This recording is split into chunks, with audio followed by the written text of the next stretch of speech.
Last time ನಾನು chia seeds ಬಗ್ಗೆ detail ಆಗಿ ವಿಡಿಯೋ ಮಾಡಿದಾಗ ಅಂದ್ರೆ ಈ ವಿಡಿಯೋನ ಮಾಡಿದಾಗ ತುಂಬಾ ಜನ ನನಗೆ ಕಮೆಂಟ್ ಮಾಡಿದ್ದೇನು ಅಂದ್ರೆ ಚಿಯಾ ಸೀಡ್ಸ್ ಮತ್ತೆ ಸಬ್ಜಾ ಸೀಡ್ಸ್ ಇದೆರಡು ಒಂದೇನಾ ಅಂತ.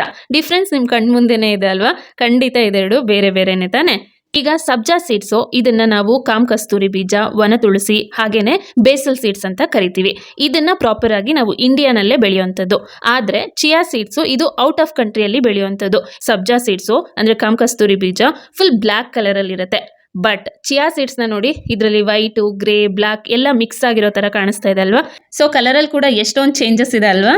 ನೆಕ್ಸ್ಟ್ ಚಿಯಾ ಸೀಡ್ಸ್ ನ ನಾವು ನೀರಲ್ಲಿ ನೆನೆಯೋದಕ್ಕೆ ಹಾಕಿದ್ರೆ ಮಿನಿಮಮ್ ಅರ್ಧ ಗಂಟೆ ಏನಾದ್ರೂ ಬೇಕು. ಆದ್ರೆ ಸಬ್ಜಾ ಸೀಡ್ಸ್ ಕಾಮ್ ಕಸ್ತೂರಿ ಬೀಜನ ನೆನ್ಸೋದಕ್ಕೆ ಹಾಕಿದ್ರೆ ಇಮಿಡಿಯೇಟ್ ಆಗಿ ಒಂದ್ 2-3 ನಿಮಿಷದಲ್ಲೇನೆ ಚೆನ್ನಾಗಿ ನೆನ್ಕೊಂಡ್ಬಿಡುತ್ತೆ. ಈ ಸಬ್ಜಾ ಸೀಡ್ಸ್ ಅಂದ್ರೆ ಕಾಮ್ ಕಸ್ತೂರಿ ಬೀಜ ನಮ್ಮ ಬಾಡಿನ ತಂಪು ಮಾಡುತ್ತೆ.